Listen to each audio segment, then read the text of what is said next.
Hey guys, thanks for tuning into this video. Today we are talking about the second commandment, having no idols. This is the third video in our Through the Bible series studying Exodus 20, specifically the 10 Commandments, as we're camped out in Exodus 20 for the duration of the 10 Commandments. Having no idols. We're going to talk about three different segments of this. The context for Israel in Moses' day, the context of idols for us today, and this curious, well, it's not curious, it's just, it's a tough verse where God says that he is a jealous God and that he visits the sins of the parents on multiple generations of those who hate him. But he also brings love and forgiveness on thousands of generations for those that love him. It's a tough verse, and I'm going to unpack and talk about the difference between godly jealousy versus human jealousy and envy and the differences of those. So those are the three things that we're going to unpack today. Lord, thank you. Thank you for this time. Thank you for your 10 commandments. Thank you for leading us and guiding us. Thank you for teaching me. Thank you for giving me this responsibility and the opportunity to learn your word better. I pray, Lord, that through what you've taught me, you will teach others. I pray that you will speak through me. I pray that we will all have open ears, eyes, minds, hearts, that we be receptive to your word. Thank you for this time. Pray all this in Jesus' name. Amen.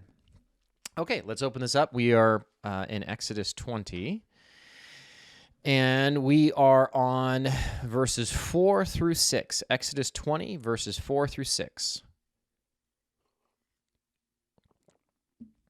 You shall not make for yourself an image in the form of anything in heaven above, or on the earth beneath, or in the waters below.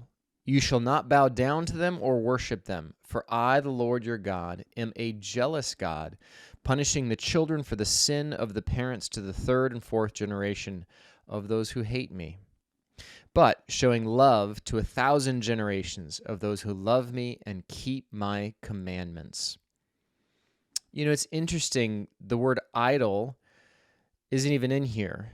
And the reason why the word idol is not in here, in some translations it is. In fact, let's look at the different translations.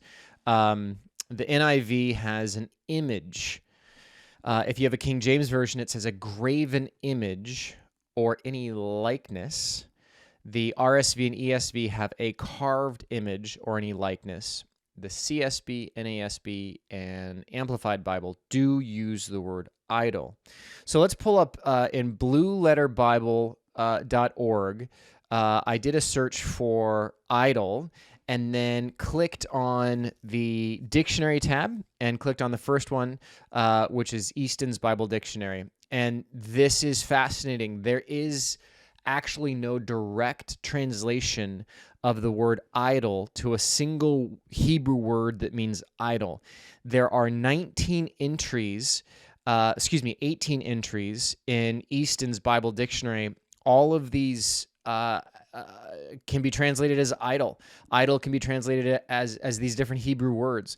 Nothingness, vanity, a thing of naught, terror, a fright, horror, shame, a shameful thing, refuse, dung, filth, impurity, likeness, a carved image, as distinguished from likeness or the exact counterpart. A figure, from the root to fashion, to labor, denoting that idols are the result of man's labor. A form, a shape, a statue set up. It is the name given to the statues of Baal. A device. It denotes also a figure cast in metal, a molten image. Nothing can be more instructive and significant than this multiplicity and variety of words designating the instruments and inventions of idolatry. So for those that are listening, I apologize, but if you pull up the YouTube version and watch the video, I have the screenshot of this entry. For those that are listening, just go to blueletterbible.org and do a search for idolatry and click on the dictionary tab, then click on Easton's Bible Dictionary, and you'll pull this up. But this also has each of these Hebrew words. It has what verses that variation of the word is used. that is translated in the modern Bibles as idol. So to continue going, Smith's Bible Dictionary, if you click on that Bible tab, again, in Blue Letter Bible, and go down in one of the dictionaries is Smith's Bible Dictionary, it gives a paragraph description and summary and says simply, an image or anything used as an object of worship in place of the true God. It is something that is created by man, either carved or drawn or any way you can create anything. It is something that we create that is then worshipped, meaning that it is venerated, it is lifted up, it is sought after for something, for comfort, for response, for anything that would be something we should be seeking God for. That is an idol. It is a thing created, put in place of God. This differentiates from the first commandment in the element of it being an object. That's the difference between the first commandment and the second commandment. Is the first commandment is to have no other gods, and then the second commandment is very similar, and it's to have no graven image or a created thing that you worship as a god. So there is a lot of crossover, and I actually want to pull up the New International Bible Dictionary. It has several entries that I want to read just briefly on idolatry. I enjoy the way they put it. All nations surrounding ancient Israel were idolatrous, though their idolatry assumed different forms. The early Semites in Mesopotamia worshiped mountains, springs, trees, and blocks of stone, things in which the identity was supposed to be in some sense incarnate. A typical example of such wooden representations is the sacred pole or Asherah pole. We spoke about that last week. I didn't know that the Asherah pole was specifically an idol, but it's defined as one here. This was the idol of Gideon's clan. Gideon destroyed it. That's in Judges 6:25 through 32. He destroyed the Asherah pole and the sacred pole. The religion of the Egyptians centered mostly about the veneration of the sun and of the Nile as sources of life. They also had a number of sacred animals, the bull, cow, cat, baboon, crocodile, etc. Some of the deities were represented with human bodies and animal heads. Among the Canaanites, religion took on a very barbarous character. The chief gods were personifications of life and fertility. The gods had no moral character whatsoever, and worship of them carried with it demoralizing practices including child sacrifice, prostitution, and snake worship. Human and animal images of the deities were worshipped. When the Israelites conquered the land, they were commanded to destroy these idols. That's in Exodus 23:24, 34:13, Numbers 33:52, and Deuteronomy 7:5. Now, the reason why there's crossover from last week is because the worship of those gods that I spoke about last week was done in idolatry. There were images that were carved, there were statues that were created, that they were worshipped as a god or worshipped to speak to the god through that graven image. So there's definitely some crossover here. But I hope it makes sense that the key thing of the idolatry is it is a tangible thing that is worshipped. Continuing on, in the ritual of idol worship, the chief elements were offering burnt sacrifices. That's 2 Kings 5:17 is referenced here. Burning incense in honor of the idol, 1 Kings 11:8. Pouring out libations for the idol, that's Isaiah 57:6. Presenting tithes in the first fruits of the land, Hosea 2:8. Kissing the idol, 1 Kings 19:18, stretching out the hands to it in adoration, prostrating oneself before it, and sometimes cutting oneself with knives. That's in 1 Kings 18:28. Continuing on, for an Israelite, idolatry was the most heinous of crimes. In the Old Testament, the relation between God and his covenant people is often represented as a marriage bond. It's Isaiah 54:5, Jeremiah 3:14. And the worship of false gods was regarded as religious harlotry, adultery of we're supposed to be, the image is that Israel is the bride of God, and Israel worshiping these other idols or these false gods is idolatry. They are being, not idolatry, adulterous. They're not being faithful to God. And so as we look at these are all scriptures that I mentioned, I have up on the screen here, and I will list in the description below for those that are listening. These are all verses that talk about how these idols were worshipped and the things that were done to them. The challenge that we face is that in our context today, we don't worship idols in the same way. We still worship idols, and I'm going to talk about modern idols and the reason why I'm wearing an Iron Man shirt, because it's a whole other tangent, and I'll talk about it. But we don't see people worshiping statues in a way to worship a god. Now, that does still exist. There are religions that have idols, and in fact, in Christianity, within the Catholic faith, you have, if you ever have been to Italy and you go to the Sistine Chapel, not the Sistine Chapel, St. Peter's.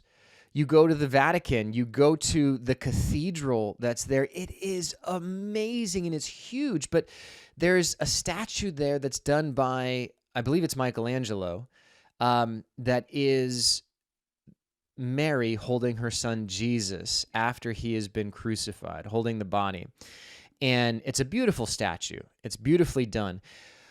But people go and worship there, and they actually kiss Mary's feet and rub Mary's feet to the extent that there's now a stump. She doesn't have any feet because the stone has been kissed away by people kissing her feet, as if the stone itself was Mary, or that Mary somehow, the veneration of the saints. There's nothing in the Bible.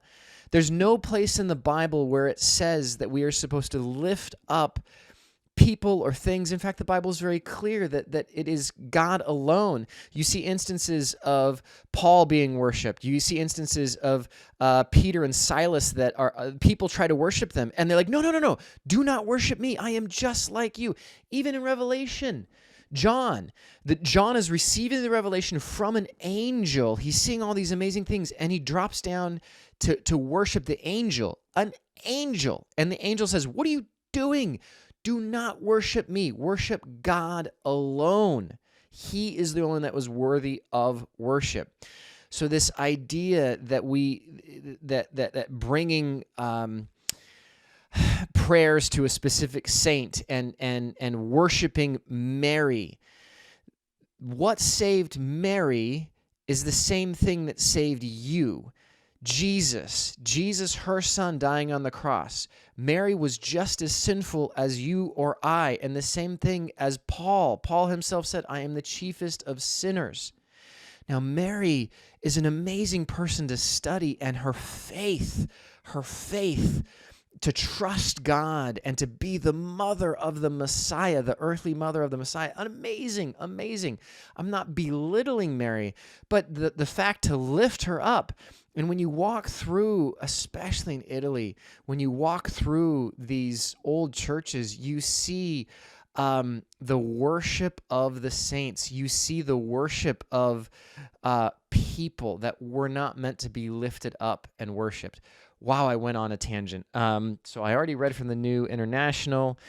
Examples that we have. So the point that I was getting at, we don't see today examples of idolatry in the same way that the original audience would have received this. So the original author is Moses. We've spoken about that. And the original audience is Israel in Moses' day, wandering around the desert just before they go into the promised land. Moses wrote these, his books, the Pentateuch, the 5 books of Moses, he wrote just before entering the promised land. So in that day, idolatry was a real issue. And we get insights and we get glimpses, but we cannot understand the level of idolatry because it was a different culture and a different time, but we get glimpses of it, right? So flip with me to Genesis. Leave a marker here. I've got our cat, Lily, is joining us. Hi, Lily. Flipping to Genesis 31. Okay, so this is where you have Jacob. And if you remember the story of Jacob and Leah and Rachel, and he falls in love with Rachel, and Laban, Rachel's dad, says, okay, you can marry her, work for 7 years, and you can have her. And then on the wedding night, Laban swaps Rachel for Leah, and Jacob ends up marrying Leah rather than Rachel. He then works another 7 years to be able to have Rachel's hand, and then through a series of events, Jake, I'm not going to get into it. You can read it for yourself in Genesis 29, 30, 31. I'll read just a few verses here. Genesis 31, Jacob heard that Laban's sons were saying, Jacob has taken everything our father owned and has gained all the wealth from what belonged to our father. And Jacob noticed that Laban's attitude toward him was not what it had been. Jacob also, continue on verse 3, then the Lord said to Jacob, go back to the land of your father and to your relatives, and I will be with you. So God calls Jacob to come back, go back to Canaan, go back to the promised land, go back to Isaac, his father, go back to Esau and get reconciled with Esau. But Jacob chooses to flee in the night as opposed to letting Laban know that he's leaving.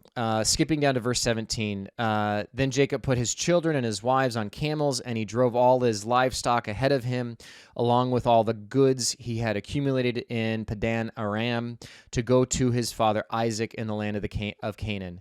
When Laban had gone to shear his sheep, Rachel stole her father's household gods. Moreover, Jacob deceived Laban, the Aramean, by not telling him he was running away.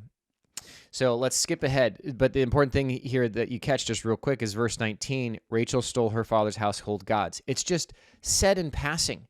It's just a statement. And the way that it's said just so passively, it's clear that the original audience would have understood exactly what that meant. And as we go to verse 25, Jacob had pitched his tent in the hill country of Gilead when Laban overtook him, and Laban and his relatives camped there too. Then Laban said to Jacob, what have you done? You've deceived me, and you've carried off my daughters like captives in war. Why did you run off secretly and deceive me? He continues on, you have done a foolish thing, blah, blah, blah, blah, blah. Now you have gone off because you long to return to your father's household. But why did you steal my gods? It's verse 30. Jacob answered Laban, I was afraid because I thought you would take your daughters away from me by force. He continued, the statement of the gods is just in passing. These household gods, these were idols. These were small things, and we know this because, Jacob says, whoever stole your gods, if you find them, they will surely die. Whoever did it, they are guilty. He doesn't realize that his favorite wife, Rachel, has stolen them, and she's actually sitting on them. So we know they're small. We know they are small statues of some sort that are called the household gods. And you can do a search. BlueLetterBible.org is a great place to do it. You can specifically go to there and pull up this verse and click on Genesis 31 and click on verse 19, and then up will pop the Interlinear Bible, and you can click on household gods, and you'll see where that same verse is used multiple times, other contexts within the Old Testament for household gods. The next time we see in our Bible idol worship, very clear idol worship, is coming up actually in Exodus 32. Exodus 32 will be there in, I don't know how many weeks, but eventually we'll get to Exodus 32, and this is Aaron creating the golden calf, sculpting a calf, a baby cow, out of gold from the people of Israel for it to be worshipped. And it's a direct example of idol worship. And again, for me, and I'm assuming for the people that are watching and listening, it's tough for me to understand this because I don't look at a statue or a thing and see God in it, or think that somehow that in the worshiping of that thing, that it itself is powerful or it has a God. But that was something that was faced in that day. Now, the important thing to remember as we talk about each of these 10 commandments is, why were these stated? What was the purpose for these? The idols themselves are empty. There's nothing there. They are pieces of stone or wood or canvas or whatever they are. The thing that gives them power and the thing that makes them so detrimental and evil and bad is what people do to them in putting them in place of God. 100% of the time, they're going to let you down. They're going to leave you empty. They're not going to fulfill whatever expectation you put on them. The books of history, as you continue into the Old Testament, you go into Joshua, and then this is the section called the books of history. This also includes 1st and 2nd Samuel, 1st and 2nd Kings, etc. And as you read through the story of Israel, it's a story of idolatry, and then there's God puts the judges and then puts the prophets and calls Israel to repent and to return and get rid of the idolatry. And in many instances, you do see that happen, and you see a reconciliation, but then you see backsliding. It was a challenge for the people of that day, and it is a challenge for us today. Join me and let's read our next passage. I want to actually turn to 2 Kings 18. So join me and go to 2 Kings 18. This is a story of Hezekiah, who was a great king and who destroyed some idols. So let's pick it up, 2 Kings 18, and we're going to read first 7 verses. In the 3rd year of Hosea, son of Elah, king of Israel, Hezekiah, son of Ahaz, king of Judah, began to reign. He was 25 years old when he became king, and he reigned in Jerusalem 29 years. His mother's name was Abijah, daughter of Zechariah. He did what was right in the eyes of the Lord, just as his father David had done. He removed the high places, smashed the sacred stones, and cut down the Asherah poles. He broke into pieces the bronze snake Moses had made, for up to that time the Israelites had been burning incense to it. It was called Nehushtan. And I love this. Okay, so Nehushtan translates as a thing of bronze, an insignificant object, an object made of metal, an object made of bronze. And the important thing to look at here is that Hezekiah looked at Israel as a nation and saw the idolatry that existed there. They had set up Asherah poles, they had set up sacred places, high places, sacred stones, and they were worshiping the bronze snake. Now, for some of you, for you Bible scholars, that rings a bell. The bronze snake, Numbers 21, verse 9. Numbers 21 is where you get the story of the bronze snake. But also with that is John 3:14 and 15. Is where Jesus gives explanation of what the bronze snake was. Homework for you. Dig a little deeper, go and read Numbers 21 and the story about how Israel was being attacked by snakes, and Moses submitted it to God, and God said, put a snake on the end of a pole, make it out of bronze, and fasten it to the end of a pole, and put it up, and anybody who looks at it will be healed. And it's a little bit curious because the second commandment says to not make any graven image. And it's exactly what this is it's a graven image. But God specifically instructs for this cat is so hilarious. She is adamant on sitting in my lap, but I don't want her to because she's so distracting. Can you just be at peace? Just coexist with me as we do this Bible study. Don't sit on my cup. Sorry. Okay, sorry for the interruption. The cat is gone. I'm no longer going to be competing with the cat as I'm trying to concentrate. I love the cat. That's also, it's interesting. So one of the idols that, this is a tangent into application for today, but I went through the house and found things that I thought would be good illustrations for idols. So this is a little angel statue. Beautiful. This is the willow tree statues, which are beautifully done. I've seen the nativity set done by Willow Tree, and it's beautiful. They're beautiful statues. And this one is an angel that's holding a kitty cat, and it's really cute. And it's not an idol. And the reason why it's not an idol is because I don't worship it, and I don't lift it up as the goddess of cats. And if my cat, is sick, I don't go and pray to this statue to heal my cat. But it does bring up the fact that for some people, your animals can actually be idols. You can put them in place of God and worship them. There are some cat people, there are some dog people, there are people that are so obsessed with animals that they venerate and lift up animals before God. Their cat before God, their cat before other people. You don't do that. So I kicked the cat out.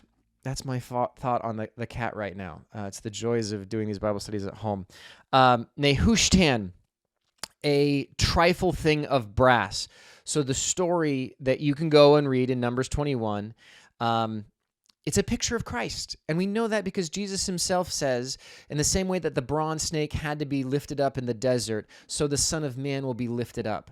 That's John 3:14 and 15. And the Israel was then in Hezekiah's day, was still worshiping that bronze snake, but they were worshiping it as a idol, not as a symbol that God had created. Do you follow what I'm saying? And so Hezekiah, what does he do? He destroys it and says, the name of this thing is Nehushtan. It is just a thing of brass. It is just a thing. It is a possession.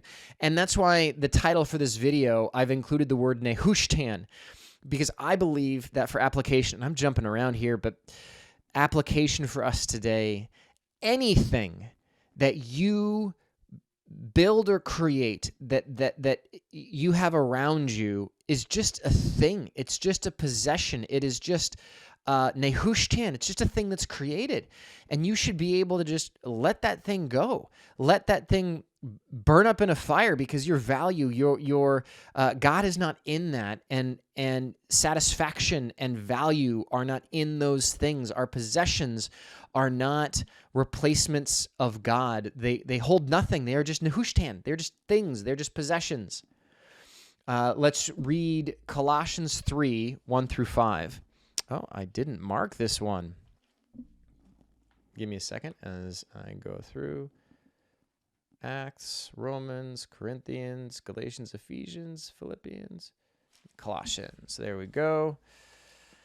Colossians 3:1-5. Since then you have been raised with Christ, set your hearts on things above, where Christ is, seated at the right hand of God. Set your minds on things above, not on earthly things. For you died, and your life is now hidden with Christ in God. When Christ, who is your life, appears, then you will also appear with him in glory. Verse 5, put to death, therefore, whatever belongs to your earthly nature: sexual immorality, impurity, lust, evil desires, and greed, which is idolatry. Because of these, the wrath of God is coming. Greed is idolatry. And the question is Paul putting together here sexual immorality, impurity, lust, evil desires, and greed into idolatry, or is it just greed? I believe that sexual immorality, impurity, lust, evil desires, all of these are formed in a basis of pride, of a desire to lift yourself up and put yourself in the place of God. Sexual immorality, impurity, lust, evil desires, all of these things are birthed out of pride. And so often idolatry, lifting a thing up, is also done out of pride. Continuing on, Jonah 2:8, those who cling to worthless idols turn away from God's love for them. Those who cling to worthless idols turn away from God's love for them. Idols will not save you. 3 verses that specifically talk about the fact that idols are empty and won't save are Jeremiah 11:12, Isaiah 45:20, and Judges 10:14. So as we look at, as I mentioned, there were 3 parts we're going to talk about. Idolatry in the historical context of Israel in Moses' day, which we've hit on, as well as idolatry in our day, and I'll talk about that in a second. But the third thing that we're going to talk about is jealousy. And so I want to actually flip back to Exodus 20, and let's look at this again. Exodus 20, verse 4, you shall not make for yourself an image in the form of anything in heaven above or on the earth beneath or in the waters below. So, like this in and of itself, if you were to cut it off right there as being the second commandment, this would be an idol because it is an image. It's a copy of a thing. But verse 5, you shall not bow down to them or worship them. That's where the critical element is. That is why this is not an idol, because I don't worship it. You shall not bow down to them or worship them, for I, the Lord your God, am a jealous God. And this is where a lot of people get hung up, is that, well, why should God be a jealous God? How can God be jealous? That is a human element, that God shouldn't feel jealousy. He shouldn't feel envy for us. And the important thing to understand here is that this is a heavenly jealousy. It isn't envy. Human jealousy and envy can be very similar. You're jealous of somebody because of what they have. You covet what they have. You're envious of what they have. You're jealous because somebody's spending time with somebody that you want to spend time with. That's human jealousy. And a Bible verse that jumps out to me with this, that just jumps into my head, is the fact that God says, my thoughts are not your thoughts, nor are your ways my ways. As high as the heavens are from the earth are my thoughts from your thoughts, and my ways from your ways. So I'm trying to explain God's point of view of a heavenly jealousy, and I'm so limited because I'm a human trying to explain God and God's emotion. But let me just see if I can paint a picture here. God loves us more than we can comprehend or understand, more than a parent loves a child, their child. That's the closest thing that I think we can come to, is for those of you who are parents, the unconditional love you have for your child is close. Well, I don't know if close is the right thing, but it's the closest we can experience to God's love for us. Excuse me. That love, agape love, the unconditional love, that while we were still sinners, God sent Jesus to die in our place. That love, he's got so much love for us. He wants what's best for us. And he loved us to such an extent that he sent his son to die in our place. The only thing that ever cost God anything was sending Jesus to earth, and the pain that he experienced and taking on our sin is the only thing that ever cost God anything. So he loves us that much that he's willing to do that. So when he sees us take something and lift it up and worship it as if it is supposed to sustain and fulfill, That's where he is jealous, because he loves us to such an extent that he sees us lifting this thing up that is empty. It's just a simple thing made out of wood. It's just a thing. It's empty. But he sees his children that he loves so much coming to so much harm because they're putting so much hope and expectation and faith. And then they are worshiping. They are worshiping this thing in a way that God alone is worthy to be worshiped. The angels in heaven, in Revelation, when where is it? I know I have it in my notes here. I can't find it.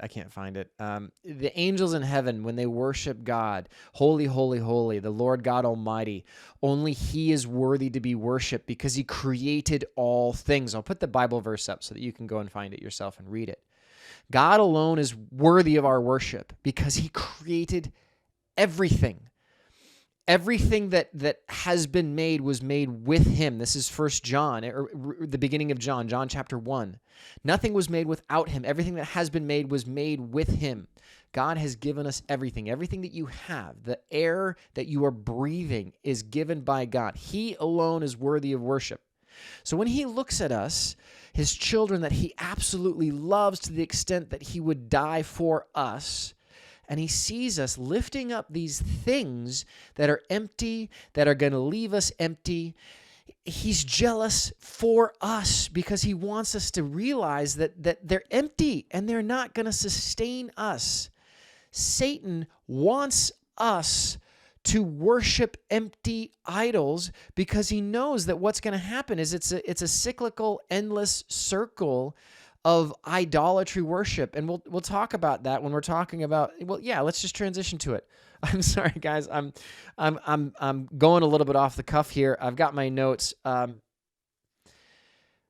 Today we don't worship things in the same way, but we still have idols.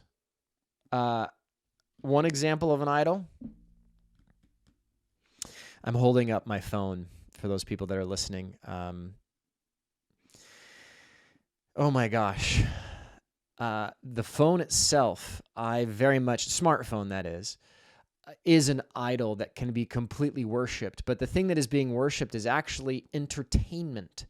The fact that we need constant entertainment, that we need to constantly be finding new things that are entertaining. Some other elements that of modern day idols. Materialism.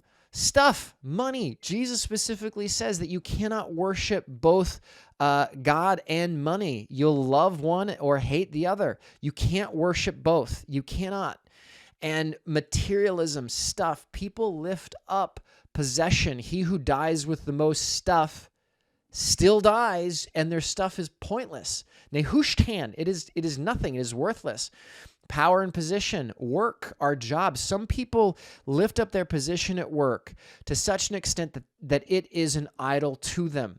And they might try to justify it and say, well, this is for our family. Yes, it is our obligation to work to sustain our families. But if you ask your son, which would he rather have? An amazing all-inclusive vacation to some gorgeous resort in the Bahamas, or spending time at a park with his parents. Which would he rather have? I guarantee you it's the time with the parent. It's the time, just investment. And so we lift up these jobs, these power, these positions as idols. Science and technology can actually be lifted up as an idol. Video games, holy cow, worshiping at the altar of video games and entertainment in and of itself. I found these two, some statistics in insiderintelligence.com. The U.S. average time spent per day watching TV from 2018 to 2022. And it actually has declined a little bit. 2018, it was 3 hours and 42 minutes. And 2022, it's 3 hours and 7 minutes. So it has declined, which is great, right? The problem is, as we skip to the next graph, that was television.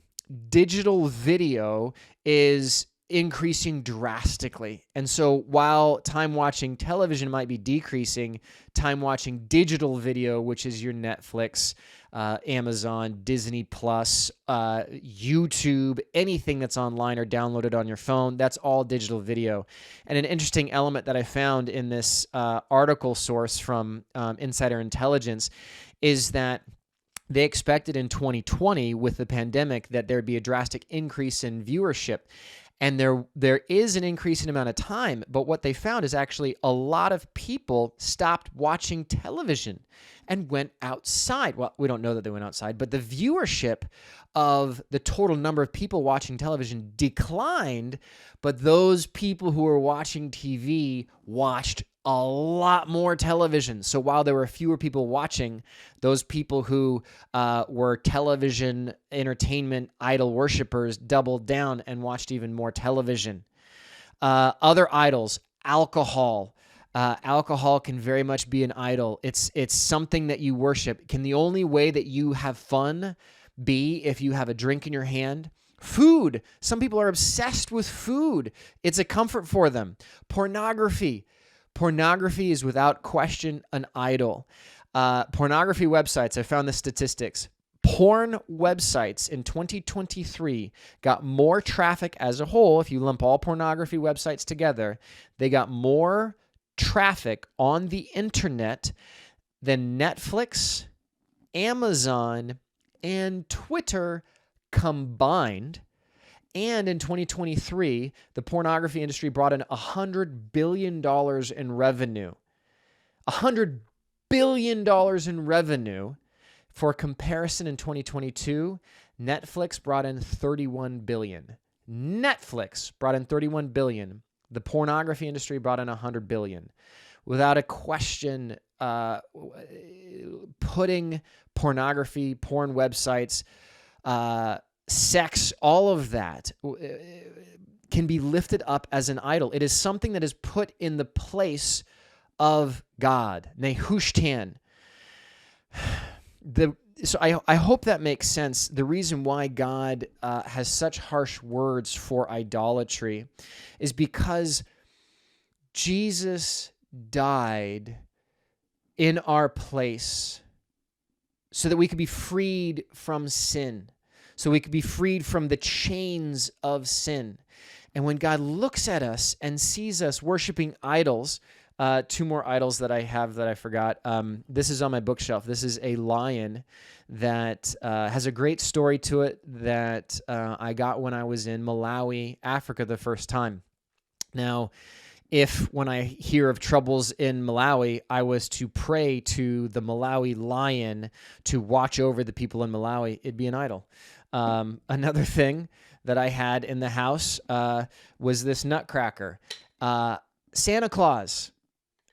Santa Claus can totally be considered an idol, especially if you're actually praying to Santa that you hope your good deeds outweigh your bad deeds so that you get a lot of presents. And I can understand why so many parents have so many issues with Santa Claus, and I'm one of them, because you understand how if you say this idea of Santa, this being that knows if you're naughty or nice, and that he's always watching, and when they realize that Santa Claus isn't real, sorry, Jesus, are they going to believe in Jesus as well?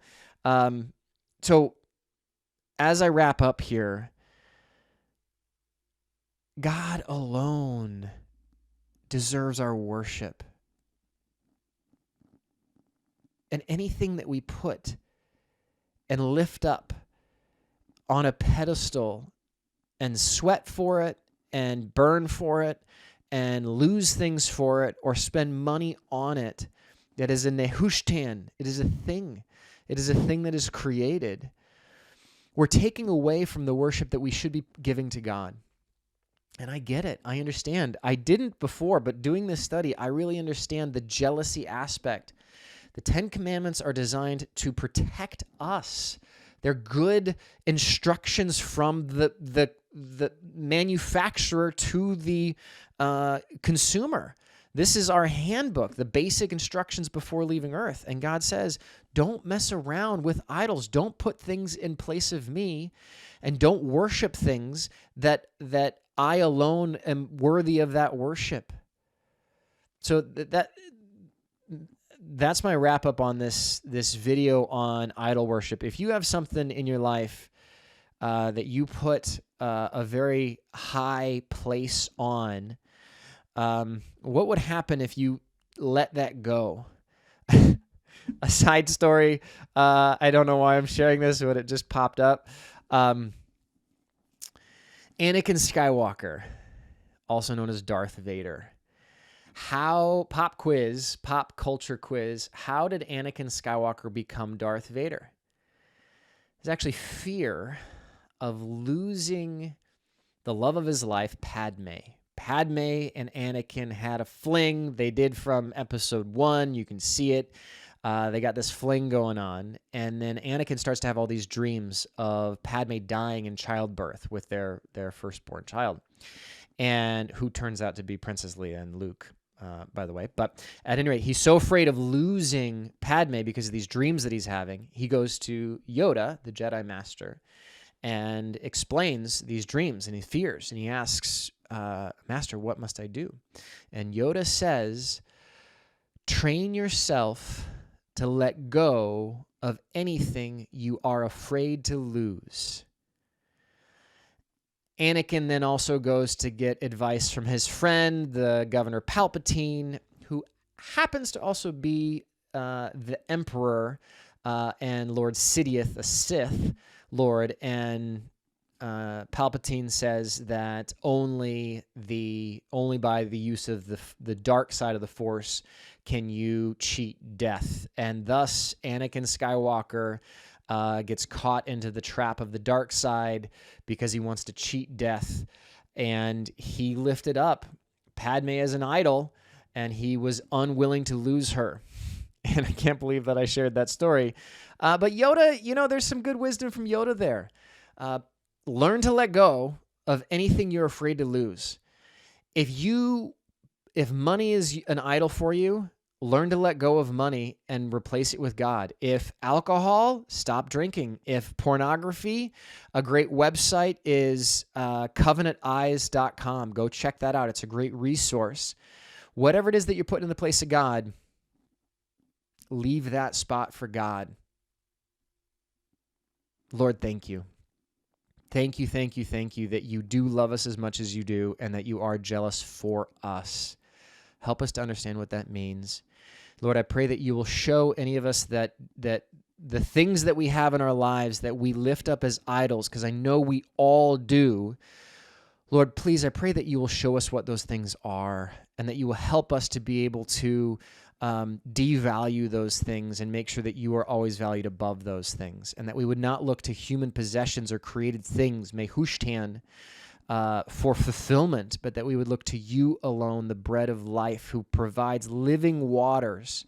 You alone provide, Lord. And I pray, Lord, that you will speak to us and that you will show us those things that we need to remove from our lives. We love you, Lord. I pray all this in Jesus' name. Amen. All the tangents. I know this video was longer than I expected to be. The next one we're going to talk about is not taking the Lord's name in vain. The third commandment. Don't misuse God's name. Love you guys, and I'll see you in the next video.